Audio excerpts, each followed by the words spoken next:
பயன்படுத்தப்பட்ட வல்லமையான மிகப்பெரிய தேவ மனிதர்கள், உலகெங்கும் பயன்படுத்தப்பட்ட அற்புதமான தேவ மனிதர்களை சந்திப்பதற்கான ஒரு வாய்ப்பு. திரும்ப சொல்லுகிறேன், அவருடைய சுதந்திரத்துல நமக்கு ஒரு பங்கு.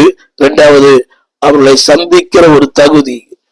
ஒரு இந்திய நாட்டின் பிரதமரை சந்திக்க வேண்டுமானால், ஒரு குடியரசுத் தலைவர் சந்திக்க வேண்டுமானால் அதற்கு எல்லாரும் சந்திக்க முடியாது. 1008 புரோட்டோகால் அப்பாயின்மெண்ட் நாம் பார்க்கிறோமே.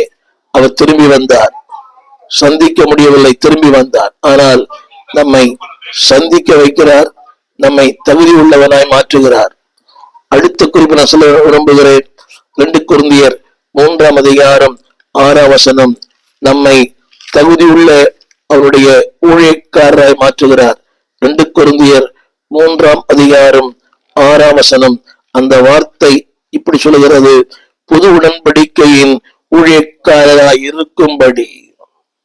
ஆங்கிலத்தில் to made us the minister of God.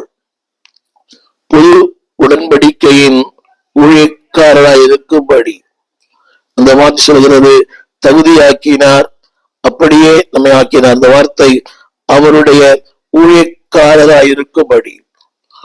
நீங்கள் நானும் தகுதியானவர்களா தெரியாது, ஆனால் தேவன் உங்களையும் என்னையும் தகுதிப்படுத்துகிறார். எப்படியா? அவருடைய உடன்படிக்கையின் ஊழியக்காரராய். A covenant. தகுதியின் அடிப்படையில் அல்ல, நம்முடைய படிப்பின் அடிப்படையில் அல்ல, அவருடைய கிருபையின் அடிப்படையில அந்த வாசலுகிறது made us able minister. தமிழ்ல அந்த தகுதியுள்ள ஊழியர்களாய் மாற்றும்படி. தமிழ் பின்னால வந்திருக்கிறது தகுதியான ஊழியர்களாய் மாற்றும்படி. அப்படியானால் தகுதியற்ற ஊழியருக்குத்தான் செய்கிறார்கள். ஆனால் தேவன் சொல்லுகிறார், தகுதியான ஊழியனாய் உன்னையும் என்னையும் மாற்ற விரும்புகிறார். There's a reason why God has made. இன்னைக்கு அநேகர் படைத்தவரை மறந்து போகிறார்கள், படைப்பின் நோக்கத்தை மறந்து போகிறார்கள். எதுவுமே அல்ல. நான் என்னுடைய என் கணவன், என் மனைவி, என் குடும்பம் இல்லை என்பானவர்களே. அந்த வார்த்தை சொல்லுகிறது தகுதி உள்ள ஊழியர்களாய் மாறும்படி. எனக்கு தகுதி இருக்கிறதா தெரியவில்லை, ஆனால் தேவன் அதற்காக இதை உண்டாக்கினார். தகுதி உள்ள ஊழியனாய் உங்களையும் என்னையும் தகுதி உள்ள ஊழியக்காரர்களை கர்த்தர் மாற்றுகிறார்.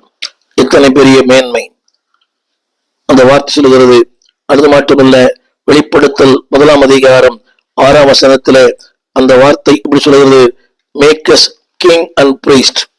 உங்களையும் என்னையும் ராஜாக்களாய் ஆசாரியராய் கர்த்தர் மாற்றி இருக்கிறார். படிக்கிறேன், கேளுங்கள். என்னிடத்தில் அன்பு கூர்ந்து